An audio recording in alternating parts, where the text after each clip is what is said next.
사무엘상 11장 1절에서 15절까지의 말씀 함께 읽도록 하겠습니다. 사무엘상 11장 1절에서 15절까지의 말씀, 제가 한 절 읽고 여러분이 한 절 읽고 마지막 15절은 함께 읽도록 하겠습니다. 1절입니다. 암몬 사람 나하스가 올라와서 길르앗 야베스에 맞서 진침해 야베스 모든 사람들이 나하스에게 이르되 우리와 언약하자, 그리하면 우리가 너를 섬기리라 하니, 암몬 사람 나하스가 그들에게 이르되 내가 너희 오른 눈을 다 빼야 너희와 언약하리라. 내가 온 이스라엘을 이같이 모욕하리라. 야베스 장로들이 그에게 이르되 우리에게 이레 동안 말미를 주어 우리가 이스라엘 온 지역에 전령들을 보내게 하라. 만일 우리를 구원할 자가 없으면 내게 나아가리라 하니라.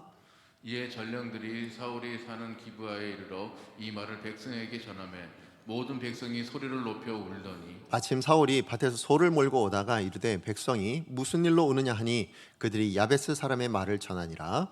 사울이 이 말을 들을 때에 하나님의 영에게 크게 감동되매 그의 노가 크게 일어나 한 겨리의 소를 잡아 각을 뜨고 전령들의 손으로 그것을 이스라엘 모든 지역에 두루 보내어 이르되 누구든지 나와서 사울과 사무엘을 따르지 아니하면 그의 소들도 이와 같이 하리라 하였더니 여호와의 두려움이 백성에게 임하매 그들이 한 사람같이 나온지라. 사울이 베색에서 그들의 수를 세어보니 이스라엘 자손이 30만 명이요 유다 사람이 3만 명이더라. 무리가 와 있는 전령들에게 이르되 너희는 길앗 야베스 사람에게 이같이 이르기를 내일 해가 더울 때에 너희가 구원을 받으리라 하라. 전령들이 들어가서 야베스 사람들에게 전하매 그들이 기뻐하니라. 야베스 사람들이 이에 이르되 우리가 내일 너희에게 나아가리니 너희 생각에 좋을 대로 우리에게 다 행하라 하니라. 이튿날 사울이 백성을 3대로 나누고 새벽에 적진 한가운데로 들어가서 날이 더울 때까지 암몬 사람들을 치매 남은 자가 다 흩어져서 둘도 함께한 자가 없었더라.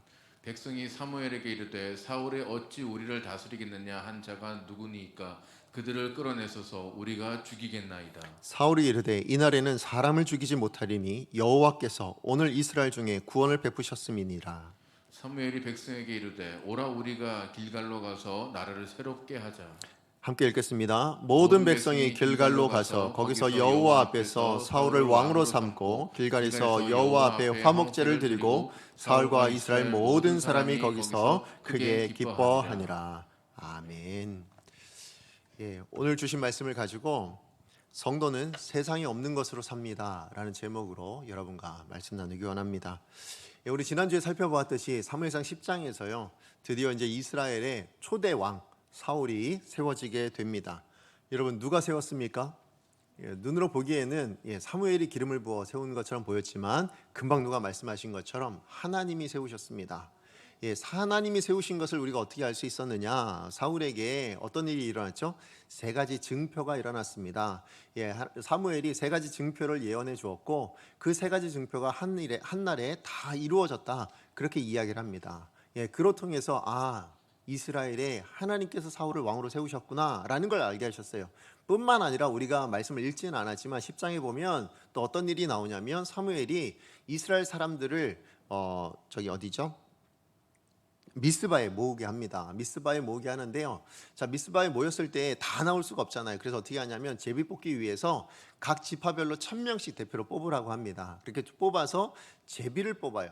사실 제비 뽑는 것은요, 현실적으로는 이렇게 쉽게 결정할 수 없는 거, 아니면 정말로 어떻게 쉽게 판단할 수 없는 어떤 문제들에 대해서 하나님의 뜻을 구하기 위해서 사용했던 방법, 그게 이스라엘 백성들이 사용했던 방법이 제비뽑기였거든요. 자, 그래서 제비를 뽑아 누가 왕이 됐습니까? 사울이 왕이 된 것입니다. 그러니까 하나님이 선택하셨던 그 사울이 왕이 되도록 하신 분이 누구라고요? 하나님이셨다라는 거예요. 그러니까 이스라엘 백성들도 이제 깨닫게 됩니다. 제비뽑기를 해보니 하나님의 뜻이 이 사울이 왕이 되는 것이구나 라는 걸 깨닫게 됐다라는 거예요. 자, 그런데 이것을 보면서 모든 이스라엘 백성들이 그러면 그래 사울이 왕이야 이렇게 인정을 했냐는 거예요. 그렇지 않았다고 이야기합니다. 우리 10장 27절 말씀이거든요. 같이 한번 읽어보겠습니다. 시작. 어떤 불량배는 이르되 이 사람이 어떻게 우리를 구원하겠느냐 하고 멸시하며 예물을 바치지 아니하였으나 그는 잠잠하였더라. 아멘.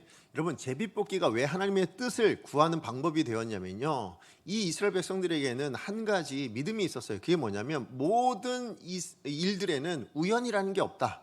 우리 지난번에 한번 배웠지만 모든 일들에는 누가 하나님의 주권적인 역사가 있다. 예, 이것을 믿었어요. 이것을 신뢰했기 때문에 이 제비뽑기에도 누가 역사하신다? 하나님이 역사하신다. 하나님의 주권이 임한다. 이것을 믿었기 때문에 제비를 뽑아 하나님의 뜻을 구했거든요. 자, 그런데 그렇게 제비를 뽑았음에도 불구하고 오늘 말씀에 보니까 어떤 사람들이요?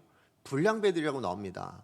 예, 불량배들이 이 하나님의 뜻을 인정하지 못했다라고 얘기하는 거예요. 하나님의 주권을 인정하지 못한 겁니다. 그래서 뭐라고 얘기합니까?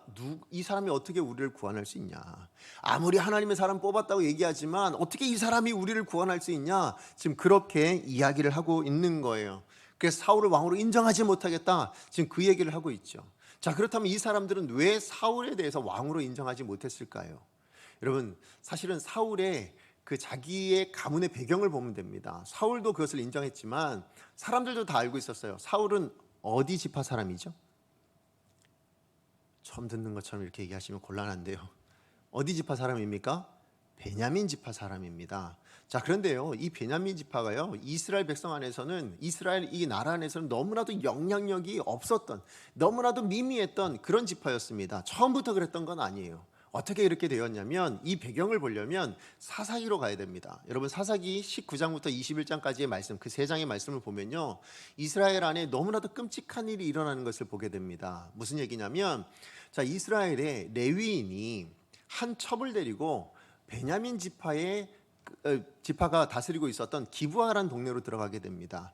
여러분, 사사 시대가 얼마나 타락했었는지, 영적으로 타락했었는지가 이 레위인이 첩을 데리고 있었다는 것만으로도 알 수 있겠죠. 레위인이 뭐 하는 사람이에요? 제사장이에요. 하나님께 구별받은 사람이거든요. 그럼에도 불구하고 그가요, 아내 외에 뭘 있었다고요? 첩을 데리고 있었다고 얘기하고 있습니다. 그만큼 얼마나 영적으로 혼미했던 시대인가를 알 수 있죠. 자, 그런데 그 첩을 데리고 어딜 갔어요? 베냐민 지파의 그 기브하란 땅에 들어가게 돼서 거기서 하루를 유숙하게 됩니다. 자, 그런데요, 그 지역의 불량배, 이 베냐민 지파 안에도 불량배가 있었다고 얘기합니다. 그 불량배들이 나와서 뭐라고 얘기하냐면, 저 레위인과 저 첩을 우리에게 내놔라, 우리가 상관하겠다고 얘기합니다. 무슨 얘기예요? 성적으로 어떻게 하겠다, 이런 얘기를 한 거예요. 자, 그랬을 때 이 레위인이 무서워서 어떻게 하냐면 자기는 안 나가요. 그리고 집주인도 보내지 않아요. 뭐라 얘기하냐면, 내 딸과 이 첩을 보낼 테니까 이 레위인은 건들지 마라, 이렇게 얘기해요. 왜냐하면 하나님의 제사장이잖아요. 자, 그런데 어떻게 됐냐면 결국에는 이 첩만 나가게 돼요. 그러니까 이 레위인이 첩만 내보내요. 자, 그랬을 때 이 베냐민의 이 불량배들이 어떻게 했냐? 밤새도록 능욕을 하는 거예요. 그래서 그 일로 말미암아 이 첩이 죽게 되어집니다. 그래서 아침에 이제 레위인이 나와봤더니 어떻게 된 거예요? 첩이 죽어 있는 거예요. 자, 이 죽어 있는 이 첩을 보면서 이 레위인이 너무 화가 나가지고 어떻게 하냐면, 너무 끔찍한 이 일 때문에요, 이 첩을 12조각을 내요. 그래서 어떻게 하냐면 각 이스라엘 지파별로 다 보내버립니다. 자, 그랬을 때 이것을 본 이스라엘 지파들은 어떤 마음이 들었을까요? 너무나도 끔찍한 일이 지금 그 안에 일어난 거잖아요. 자, 그래서 어떻게 하냐면 이스라엘 사람들이 군대를 모읍니다.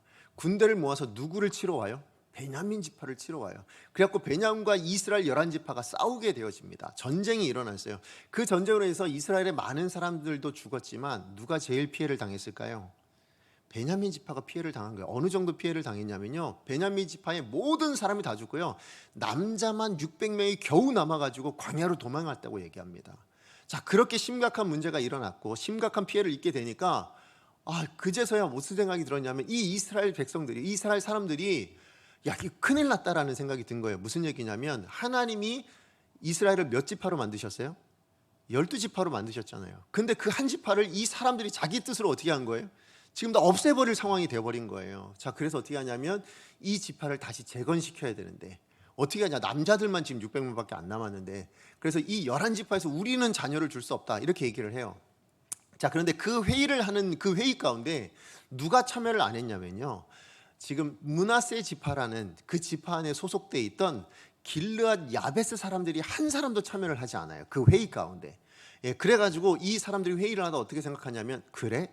이 길르앗 야베스 사람들 하나도 참여 안 했으니까 이 사람들에서 여자를 빼앗아다가 이 사람들의 대를 잇도록 만들어주자, 이렇게 얘기를 해요. 그래서 어떻게 하냐면 길르앗 야베스 지역에 가가지고 진짜로 실제로 처녀들 400명을 납치해다가 어떻게 하냐면 베냐민 지파의 아내로 줍니다. 그렇게 해서 명맥이 이어진 지파. 예, 그러다 보니까요, 이스라엘 어느 지파보다도 뭐예요? 조그만 규모, 소수의 규모에 있는, 그래서 영향력이 너무나도 작은 그런 지파가 되고 말았어요. 뿐만 아니라 이 이스라엘 지파 안에서 이 베냐민은 어떤 그 오역이 남았을까요? 예, 그 사건 있잖아요. 예, 그 첩을 능욕해가지고 죽여버린 그 사건이 평생도록 아마 대대손손 이렇게 연락이 됐던 거예요. 오늘날에도 뭐예요? 우리 그 일제에 뭐죠? 그 뭐라 그러죠? 예, 그 나라 팔아먹은 사람 있잖아요. 그 하면 뭐라 그래요? 자손들도 괜히 그건 밝히고 싶지 않잖아요, 그죠? 지금 베냐민 지파는 그런 지파가 돼버린 거예요. 자, 그러니까 얼마나 영향력이 미비한지, 얼마나 또 심지어는 문제까지 있는 그런 지파에서 뭐가 나온 거예요? 이스라엘을 다스릴 왕이 나온 거예요. 그러니 이 사람들 눈에는 마땅치 않은 거예요. 도저히 받아들일 수가 없는 거예요. 어떻게 저렇게 영향력도 없고, 아니 심지어는 저렇게 하나님 앞에 죄를 지었던 그 사람이 그 잔손이 왕이 된다고, 우리를 다스릴, 우리를 구원할 왕이라고 받아들일 수가 없어. 그렇게 얘기를 하는 거예요. 자, 그러니까 지금 이 이스라엘의 불량배들이요, 지금 이 오늘 본문에 나온 이스라엘 불량배들, 어떤 불량배일까요? 제가 볼 때는 신앙의 불량이에요. 하나님의 주권을 인정하지 않는 거죠. 하나님이 우리 이스라엘 가운데 하나님의 뜻을 세우셨다라는 것을 받아들일 수 없는 거예요. 무엇 때문에? 세상적인 기준으로 때문에 그런 거예요. 그러니까 이 사람들은 지금 뭘 가지고 판단하고 있어요? 지금 사울이 가지고 있는 뒷배경이 별로 마음에 안 드는 거예요. 하나님이 세우셨다라는 것을 받아들일 수 없을 만큼 뒷배경이 마음에 들지 않아요. 왜요? 여러분, 세상적인 가치관으로 보면 리더십은 어떤 사람이어야 좋을까요? 능력 있는 사람 아닙니까? 그래서 당당할 수 있는 사람이요, 유명한 사람이요, 인기가 많은 사람이요, 아니면 뭐라도 가지고 있는 사람이요. 그렇죠.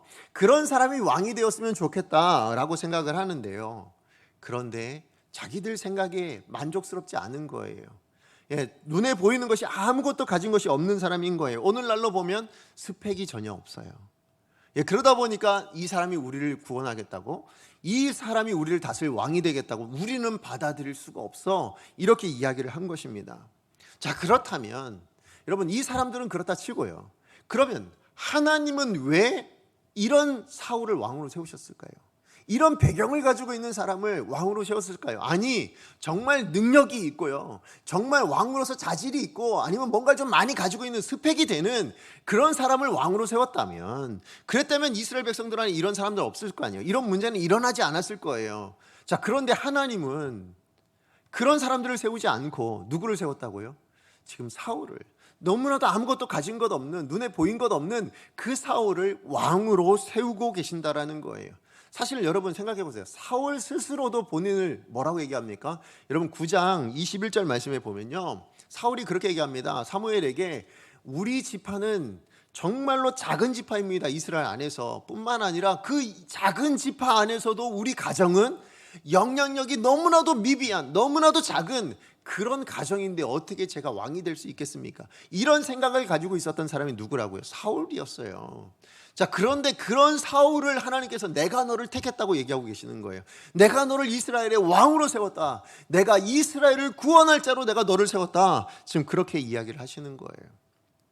자, 그런데 사실은 사울도 아마 의아했을 거고, 지금 이 신앙의 불량배라고 나오는 이 사람들도 의아했습니다. 뭐가 의아했을까요?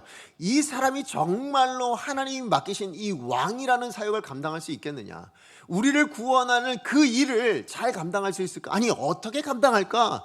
이런 의문이 들지 않습니까? 그죠? 어떻게 감당할 수 있을까요?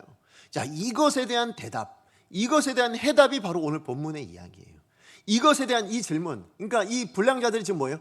우리를 구원할 자가 어떻게 이 사람이 우리를 구원하겠습니까? 이거에 대한 질문에 대한 해답으로 하나님이 주신 게 오늘 11장에 나오는 사건이라는 것입니다. 근데 이게 왜 중요하냐면요, 바로 오늘을 살아가는 저와 여러분을 향한 하나님이 주시는 말씀이기 때문이기도 하기 때문에 그래요. 무슨 얘기냐면, 모든 말씀이 다 하나님이 우리 가운데 주시는 말씀이지만 사실 우리도요, 여러분 이 땅을 살아가는 여러분에게 무슨 능력이 있으십니까? 여러분 뭔가 스펙이 좀 있으세요? 다른 사람들보다? 예, 좀 뭔가 좀 가진 것이 많으십니까? 여러분 성도로서 이 땅을 살아가는 데 있어서 넉넉하세요? 그게? 그러지 않잖아요. 그죠? 우리 하나님의 사람으로서 이 땅을 살아가는데요, 너무나도 가진 게 없는, 너무나도 평범해 보이는 우리가 어떤 사람이 됐어요? 이 땅에서 하나님의 일을 감당하는 사람으로요. 이 땅에 하나님의 사람으로 살아내야 되는 사람으로 우리를 부르셨어요. 우리를 세우셨단 말이죠. 그런데 우리는 뭐가 없어요? 배경이 없어요. 우린 가진 것이 없어요. 우린 별로 스펙이 없거든요. 왜 하나님 우리 같은 사람을 세우셨을까요? 아니, 이 땅에 수많은 잘난 사람들 많잖아요. 뛰어난 사람들 많잖아요. 그런 사람들 하나님의 사람 세우시면, 야, 하나님의 사람 저런 사람들이 되는 거구나. 그럼 나도 좀 그런 사람이 됐으면 좋겠다. 이런 마음 가지지 않을까요? 예, 그러면 좀 따를 수 있지 않을까요? 그러면 더 사람들이 존경하고 동경하지 않을까요? 하나님 사람 되는 것을.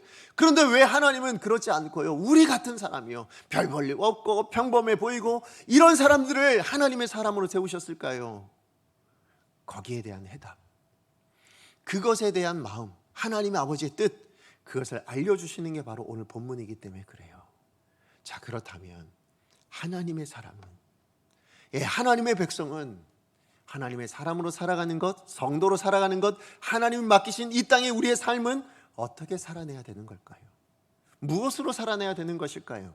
자, 그것을 두 가지로 살펴보기 원합니다. 자, 첫 번째입니다. 첫 번째 우리가 기억해야 될 것은요, 세상의 것을 가졌다고 교만하면 망할 수밖에 없다라는 거예요. 다시 얘기해서 뭐예요? 세상의 것으로 살아내는 게 우리가 아니라는 겁니다. 2절 말씀 같이 한번 읽어봅니다. 시작. 암몬 사람 나하스가 그들에게 이르되 내가 너희 오른 눈을 다 빼야 너희와 언약하리라. 내가 온 이스라엘을 이같이 모욕하리라. 아멘. 오늘 본문의 내용은요, 사울이 왕이 되고 나서 첫 번째 맞이하는, 첫 번째 맞닥뜨린 전쟁입니다. 이 전쟁은 누구와 하는 거죠? 나하스를 중심으로 하고 있는 암몬 족속이란 전쟁을 하게 돼요. 여러분, 이 암몬 족속은 어떤 족속이냐면, 여러분 이스라엘 지도를 보면요, 이스라엘이 머물고 있는 그 지도 안에 위에 그 갈릴리 호수가 있고요. 쭉 내려오면 요단강이 이렇게 올라갑니다. 내려오고 그다음 그 밑에 사해가 있어요. 이렇게 길다랗게 나 있거든요. 자, 그 강을 중심으로, 요단강을 중심으로 이쪽에 이스라엘 백성들이 살고 있다면, 요 맞은편에 암몬하고 모압이 다스린 땅이 있어요. 나라가 있어요.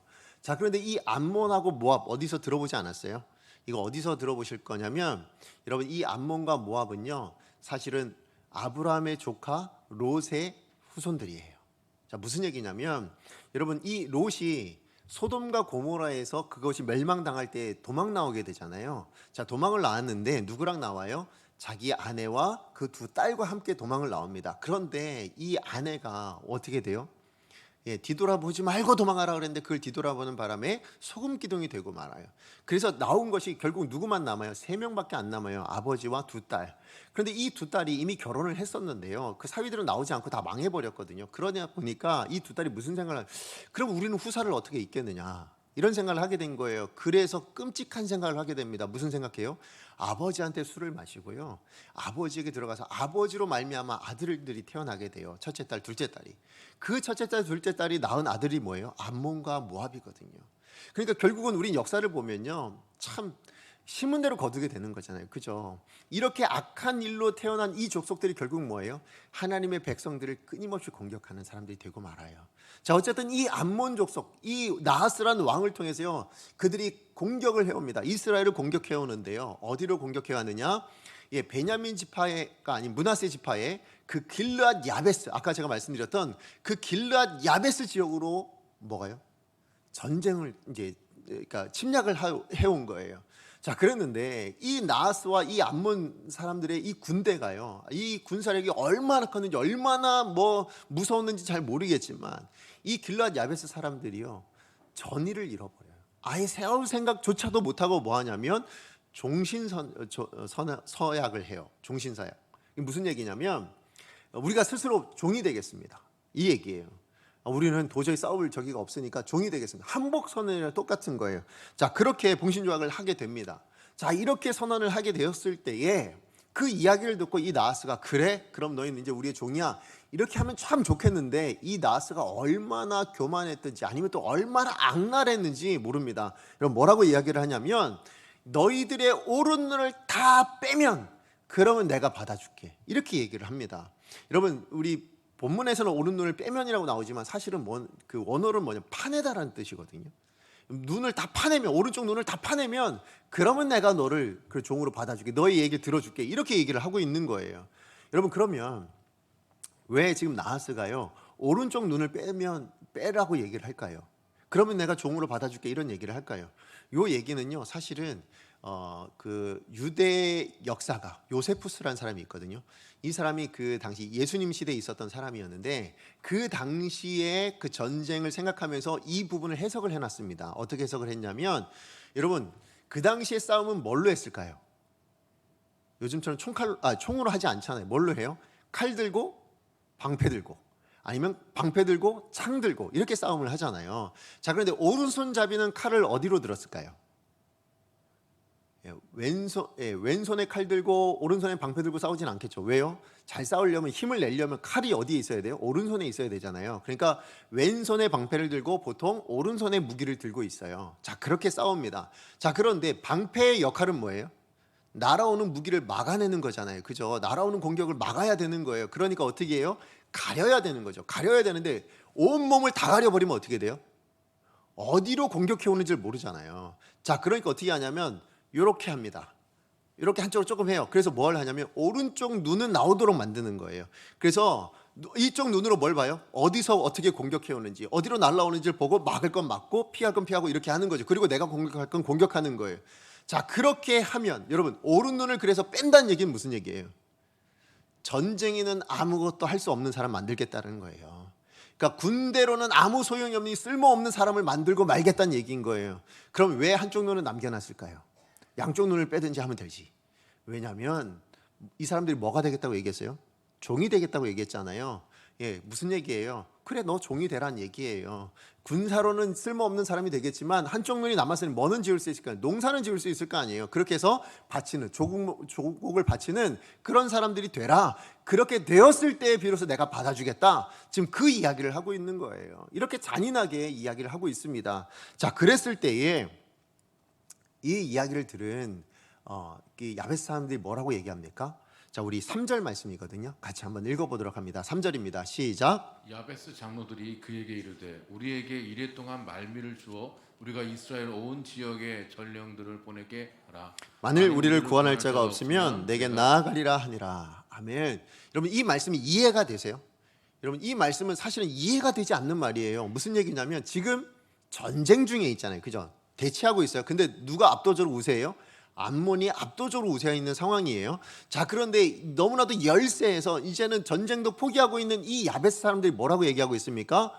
뭐라고 얘기해요? 우리에게 7일 동안만 좀 시간을 달라. 왜? 우리를 도와줄 후원군, 뒤에서 도와줄 그런 구원군이 올 때까지만 참아달라. 지금 이 얘기를 하고 있는 거예요. 이게 말이 되는 얘기예요? 전쟁은 왜 하는 거예요? 싸워 이기려고 하는 거잖아요. 그렇잖아요. 그런데 싸워 이길 기회가 있는데 다른 구원군이 올 때까지 기다려주겠다? 어느 적군이 그렇게 하겠습니까? 여러분이 적군의 왕이라면 들어줄 수 있어요? 없죠. 그런데요, 오늘 본문에 보니까요, 이 나하스는 이 야베스의 사람들의 이야기를 들어줍니다. 그래서 전령들을 보내게 돼요. 그럼 왜 들어줬을까요? 그냥 생각을 못해서 그럴까요? 지능이 좀 낮아서 그런 건가요? 아니겠죠. 이 사람 분명히 생각을 했을 거예요. 아마 자기 생각으로 셈을 했을 거예요. 어떤 셈을 했을까요? 이길 수 있을까? 없을까? 뭘 가지고?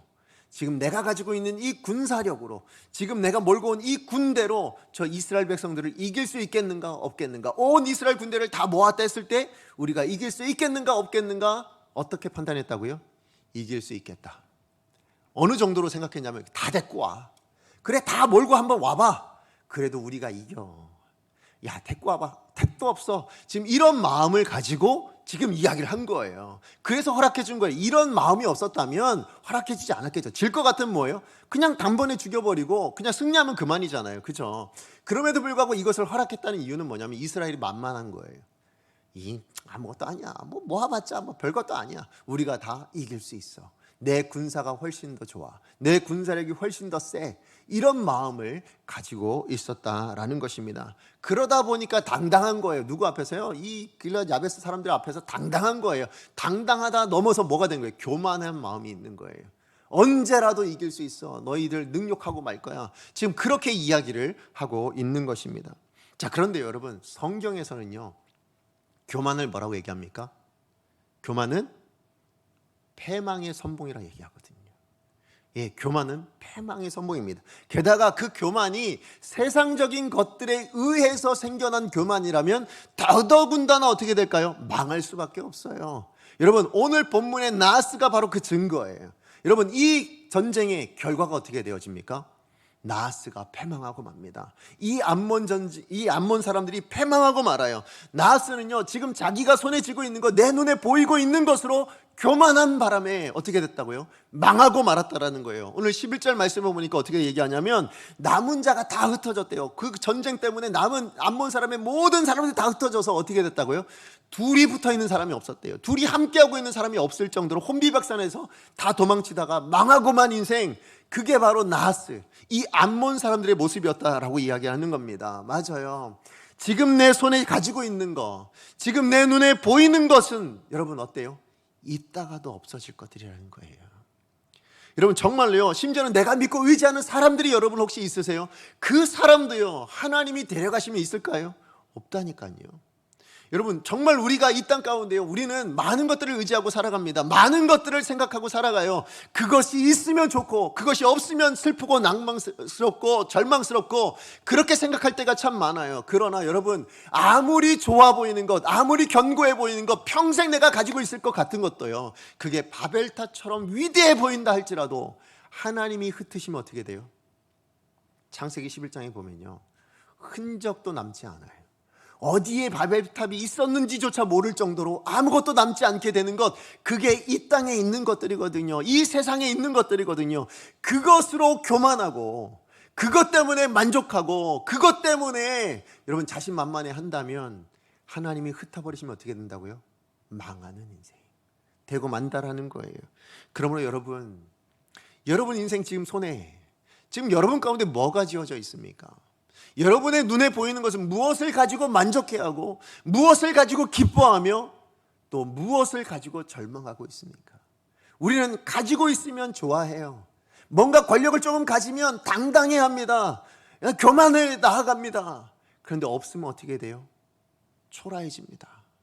없으면 어떻게 돼요? 절망하고 낭망하는 게 우리들의 모습이더라고요.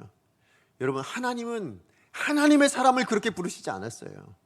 여러분, 하나님의 사람은 그렇게 눈에 보이는 것으로 당당해하거나 교만하며 살아가지 말라고, 눈에 없다고, 지금 내 손에 쥐어지지 않았다고 절망하고 낭망하고 그렇게 살아가지 말라고, 그렇게 하나님은 말씀하고 있는 거예요.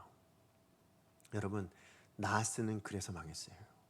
여러분, 이스라엘의 이 불량자들은요, 지금 눈에 있는, 자기의 손에 있는 것을 셈하다가 어떻게 돼요?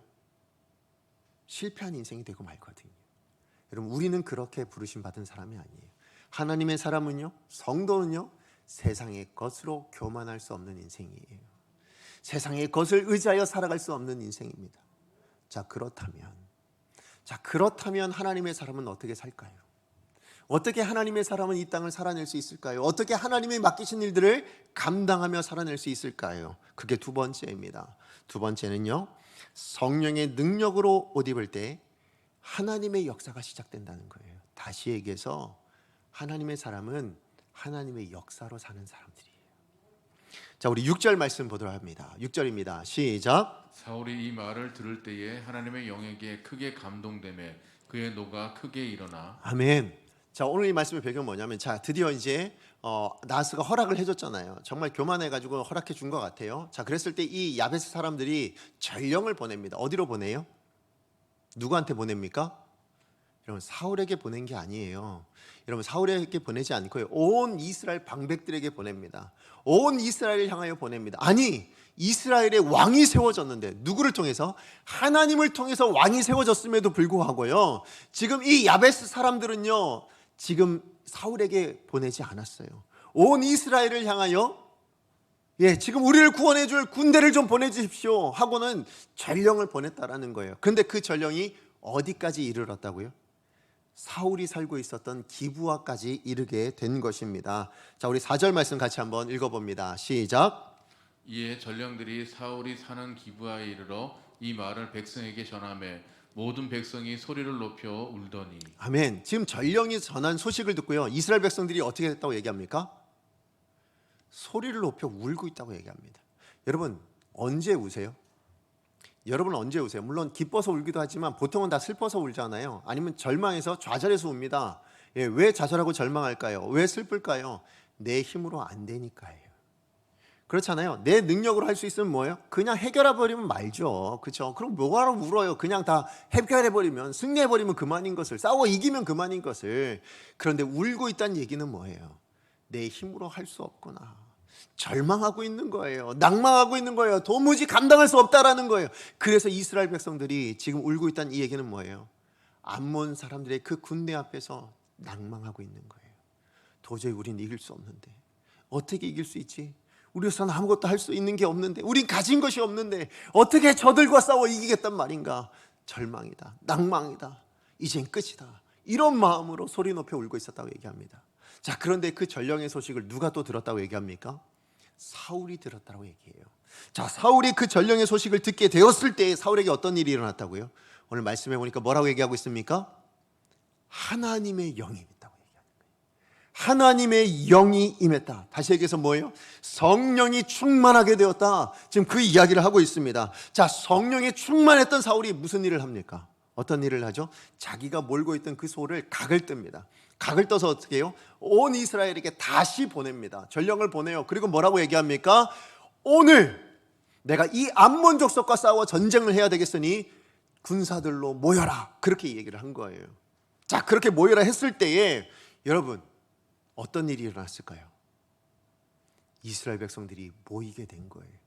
아니, 전령의 이야기를 듣고 그냥 절망해서 낭망해서 울고 있었던 이 이스라엘 백성들이 변하여서 모이게 되었다고 얘기합니다. 우리 7절에서 8절 말씀 같이 한번 읽어보도록 합니다. 시작. 한 결의의 손을 잡아 각을 뜨고 전령들의 손으로 이것을 이스라엘 모든 지역에 두루 보내어 이르되 누구든지 나와서 사울과 사무엘을 따르지 아니하면 그의 소들도 이와 같이 하리라 하였더니 여호와의 두려움이 백성에게 임하매 그들이 한 사람같이 나온지라. 사울이 베색에서 그들의 수를 세어보니 이스라엘 자손이 30만 명이요 유다 사람이 3만 명이었더라. 아멘.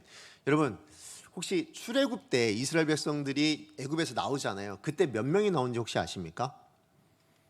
네, 모르는 눈치시군요. 네, 다 배우셨을 텐데 장정만 60만 명이 나왔다고 얘기합니다. 장정이란 얘기는 뭐냐면요, 그 당시에 군사로 나올 수 있는 사람, 그런 사람들 장정이라 얘기해요. 그러니까 너무 나이가 많이 드신 분들, 아니면 아녀자들, 아니면 아이들, 이런 사람들은 군 장정이라고 얘기하지 않아요. 그러니까 장정만 60만 명이라는 이야기는 200만 명, 가족들로 따지면 한 200만 명이 넘는 사람들이 나왔다고 얘기하죠. 자, 그런데요 여러분, 출애굽할 때에 이스라엘의 민족의 장정이 60만 명이었어요. 자, 그런데 오늘 이 사울이요 첫 번째 전쟁에 의하여 군사를 모집했는데 몇 명이 나왔다고요? 33만 명이 나왔다고 얘기하는 거예요. 그러니까 지금 이스라엘이 출애굽할 때 장정의 절반이 넘는 어마어마한 엄청난 수의 사람들이 모였다, 지금 그렇게 이야기를 하고 있는 거예요. 자, 그런데 이 사람들은 어떤 사람이었다고요? 원래 이 야베스의 전령의 소식을 듣고는 그냥 절망해서 낭만해서 울고 있었던 사람, 이제 망했다, 끝이다, 그런 생각을 가지고 있었던 사람들이었다고 이야기를 하고 있습니다. 그런데 그랬던 그 사람들이 뭐 했다고요? 지금 암몬과 싸워보겠다고 모인 거예요. 그것도 몇 명이나? 33만 명이나 되는 사람들이 지금 모였다고 얘기합니다. 어떻게 변화가 되었을까요? 누가 이 사람들을 변화시켰을까요? 사울의 능력일까요? 아닙니다. 여러분, 사울 어떤 사람이었다고요? 왕으로 인정도 못 받았던 사람이라니까요. 왕으로서 아예 인정도 못 받아서 야베스 사람들 어떻게 했다고요? 사울에게 보낸 것이 아니라 누구나 이스라엘 백성들에게, 그 방백들에게 보냈다라고 이야기를 하고 있습니다. 심지어 누구도요, 불량배들도요, 이스라엘 불량배들도, 그러니까 이스라엘 사람들이요 웬만하면 믿지 않았다라는 거예요. 사울에겐 아무런 능력이 없다라고 생각하고 있었다라는 것입니다. 자, 그런데 그랬던 이 사람들의 변화요 어떻게 일어나게 되었습니까? 사울에게 뭐가 일어나세요? 하나님의 영이 임하게 되어지니까, 하나님의 성령이 충만하게 되어지니까 이 사람들을 변화시키는 능력이 나타났다, 지금 그렇게 이야기하고 있는 거예요. 맞아요. 성령의 능력이 사람을 변화시키는 줄 믿으시기 바랍니다. 성령님만이, 우리 하나님만이 사람을 바꿀 수 있는 거예요. 여러분, 신약에서요 성령의 능력을 표현할 때 무슨 단어를 쓰냐면 디나미스라는 헬라어를 사용합니다. 여러분, 디나미스가 무슨 말일까요? 다이나마이트의 어원이 되는 말입니다. 다이나마이트가 뭐예요? 조그만 막대이지만 그 막대 안에 뭐예요? 어마어마한 폭발력을 가지고 있는 능력, 그것을 가진 것을 다이나마이트라고 표현합니다. 자, 그렇다면 성령의 능력이라는 게 뭐라는 거예요? 이 성령의 능력이야말로 어마어마한 폭발력을 가진 엄청난 하나님의 능력이다. 지금 그것을 보여주고 있다는 것입니다. 그 하나님의 능력이 너무나도 두려워서, 눈에 보이는 이 암몬의 군사력이 너무나도 두려워서 절망 가운데 울고만 있었던 이 사람들이 눈에 보이지 않는 하나님을 두려워할 줄 알게 되어지는, 그래서 이스라엘을 위하여 싸우러 목숨을 걸고 나올 수 있는 그 용기 있는 사람들로 변화시켜 준 것, 그게 무엇이 되어졌다고요?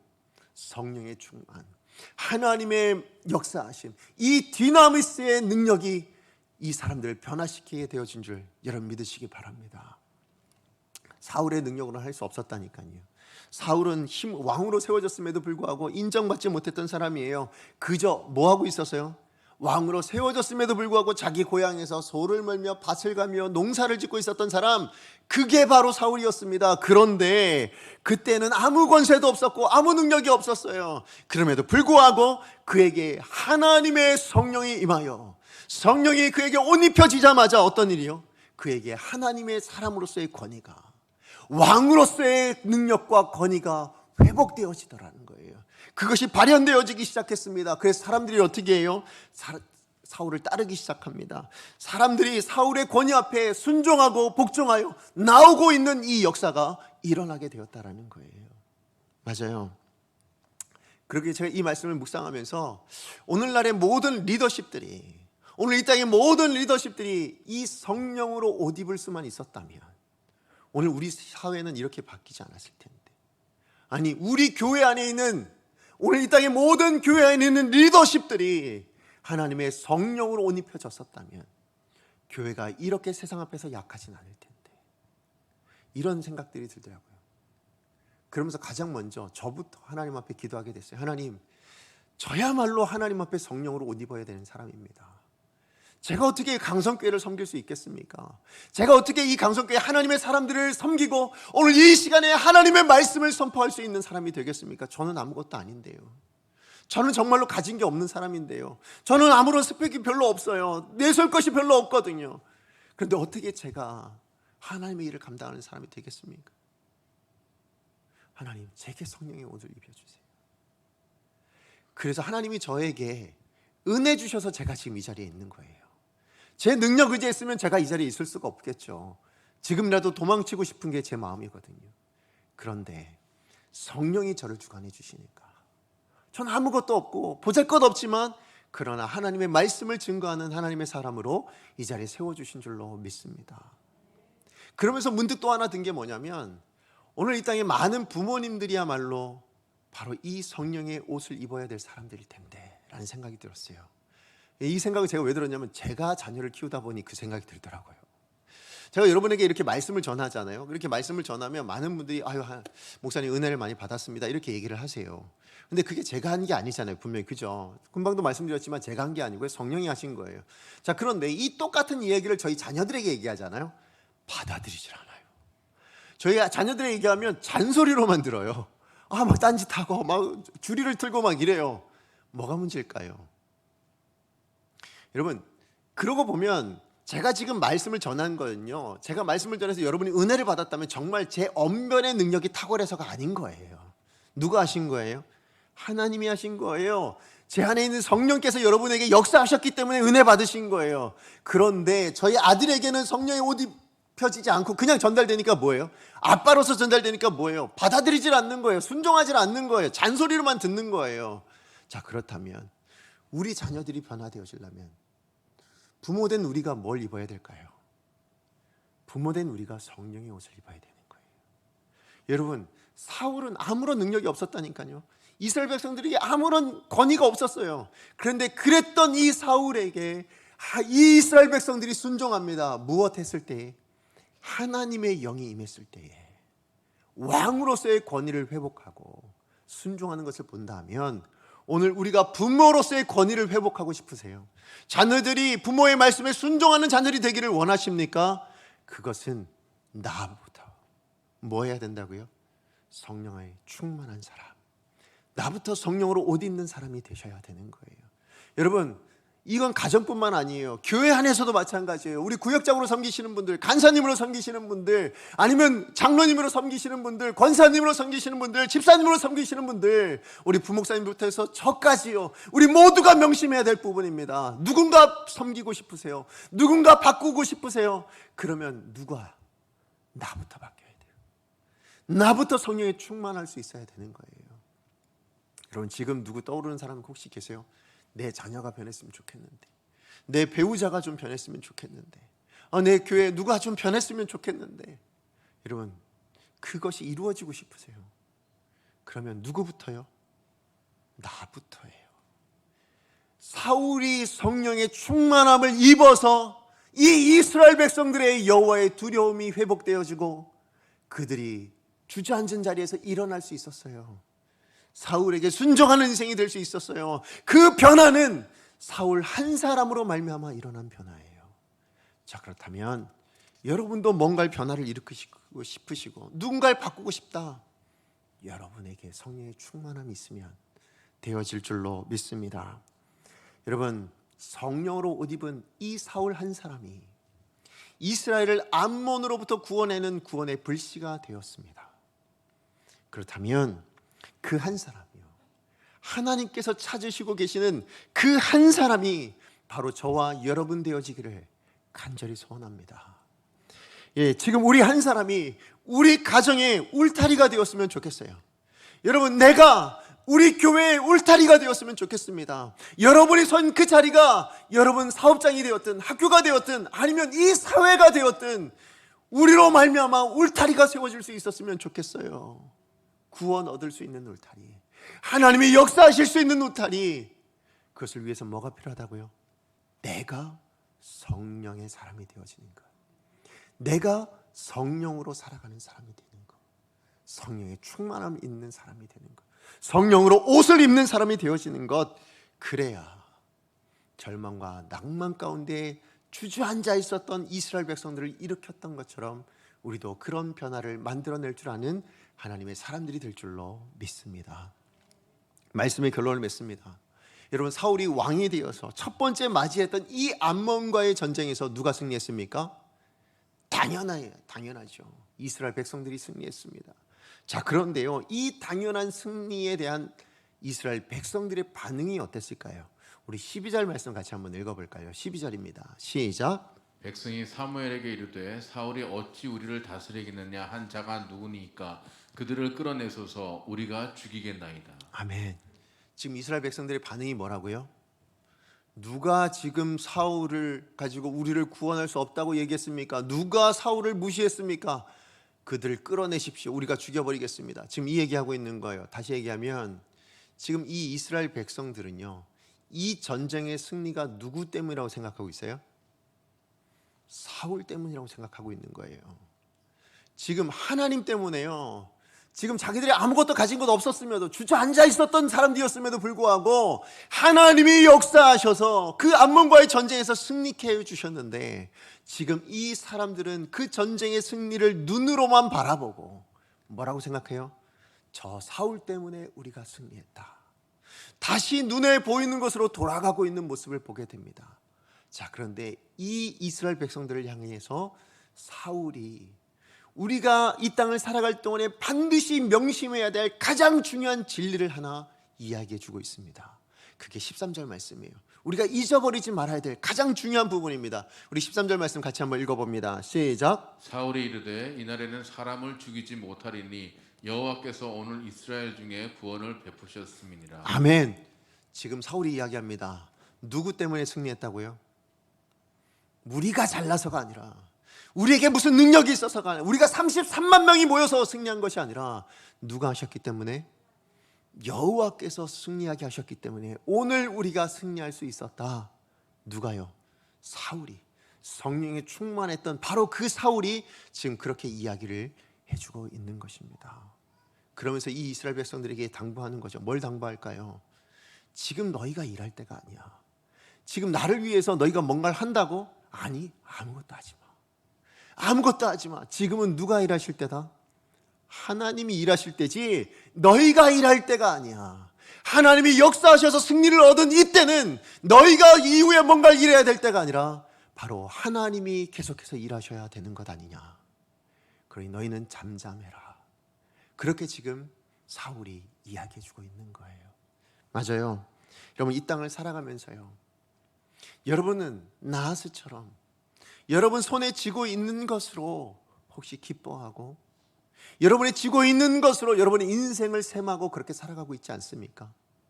내게 있는 것이 많으면 좋다, 기쁘다, 즐겁다, 당당하다, 때로는 교만해질 만큼 그렇게 생각을 하고 있다가 내 손에 있는 것이 없어 보이면, 다른 사람보다 좀 부족하다고 생각되어지면 초라해지고 작다고 생각되어지고 절망하고 낭망하고 슬퍼하고 혹시 그렇게 살아가고 계시진 않습니까?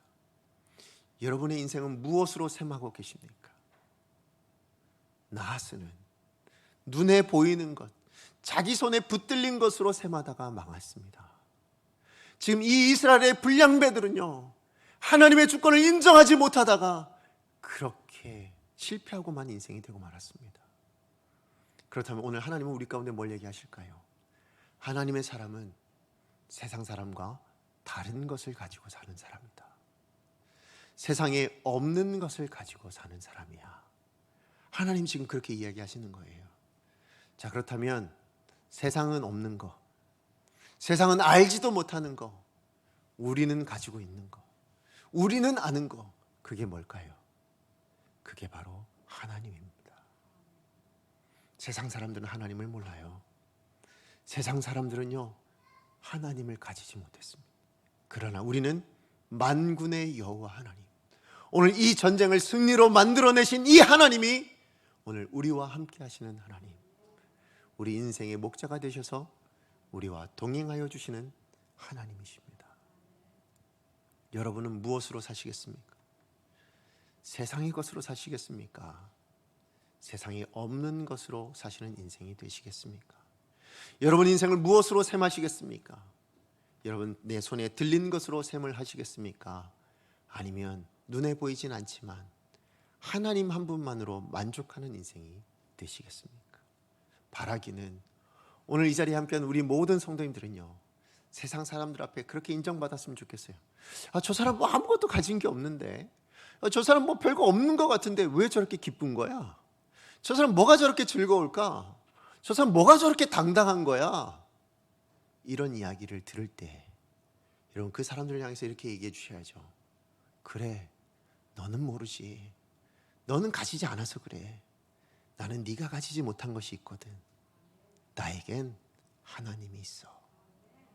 이렇게 말하실 수 있는 저와 여러분의 인생이 되어지기를. 그래서 여러분의 인생의 자리에 바로 그 하나님의 역사하시고, 그래서 세상이 알지 못하는 그 하늘의 것이 있다라는 것을 세상 가운데 보여줘서, 세상은 도무지 이해하지 못하지만 그런 성도, 세상은 도저히 감당할 수 없는 그런 교회, 그게 바로 저와 여러분 우리 교회가 되어지기를 간절히 축복합니다. 우리 시간에 말씀을 기억하면서 함께 찬양하기 원합니다. 오늘 주신 하나님 찬양은요, 세상의 유혹 시험이라는 찬양이에요. 우리 살아가는 삶이 그렇잖아요, 그죠? 세상의 유혹 시험이 얼마나 많든지. 여러분 이게 왜 유혹이 되고 시험이 될까요? 우리에게 능력이 없어서 그래요. 그래서 그 다음 가사가 뭐냐면 나의 힘으론 그것들을 감당할 수 없습니다 라고 이야기합니다. 뿐만 아니라 이 세상은 왜 그렇게 감당할 수 없는 세상이냐? 거짓과 속임수로 가득 차 있기 때문에요. 그래서 우린 뭘 결정해야 될지 모르겠는 거예요. 주위를 둘러보면 더더군다나 나 혼자 있는 것 같아요. 세상 사람들은 저마다 잘 살겠다고 저마다 노력하고 있는데 왠지 나만 뒤떨어져 있는 것 같고, 나만 손해보는 것 같은 인생을 살고 있다고 생각이 되어집니다. 그때 우리 주님이 말씀하십니다. 믿음의 눈을 들어봐라. 믿음의 눈을 떠봐라. 내가 있다. 그렇게 말씀하시는 거예요. 그 사람에게 이 고백이 나옵니다. 주님을 찬양합니다. 전쟁은, 내 삶은 내 책임이 아니라 하나님이 책임져 주십니다. 이 찬양의 고백이 저와 여러분 오늘 이 시간에 우리의 고백이 되기를 소원하면서 함께 믿음으로 결단하며 찬양합니다. 세상의 유혹 시험이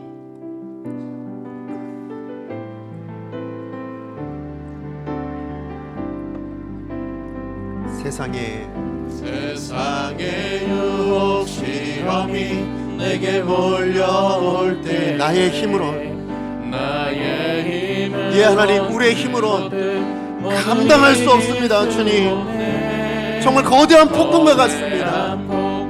그것 때문에 너무나도 작아진 저의 모습 어찌할 바를 몰라 헤매이고 있을 때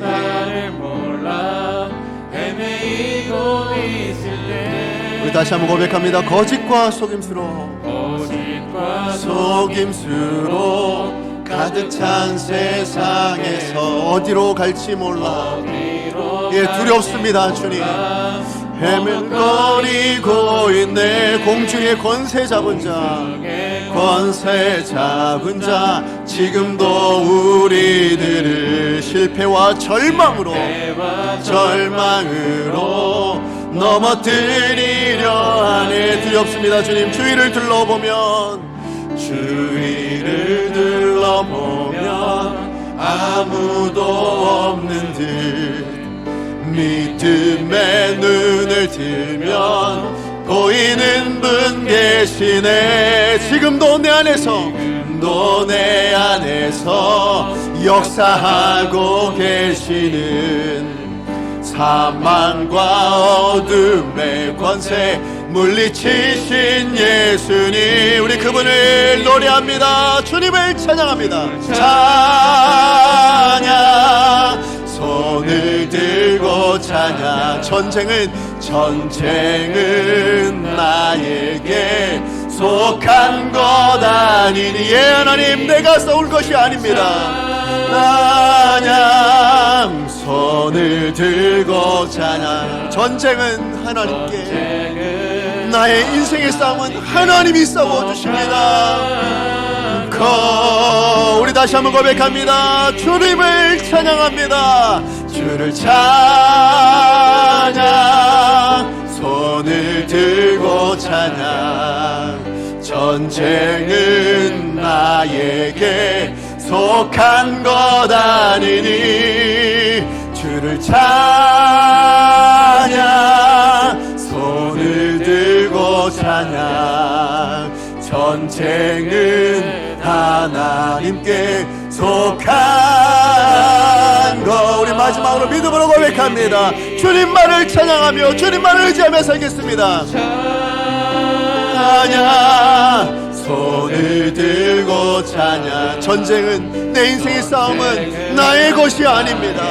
하나님의 사람 된 나 성도 된 나의 인생은 하나님께 속했습니다. 찬양 손을 들고 찬양 전쟁은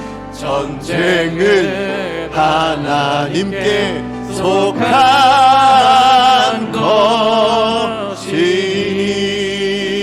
것이니 아멘. 우리 시간 같이 기도할까요? 말씀을 생각하면서 하나님 오늘 우리 가운데 말씀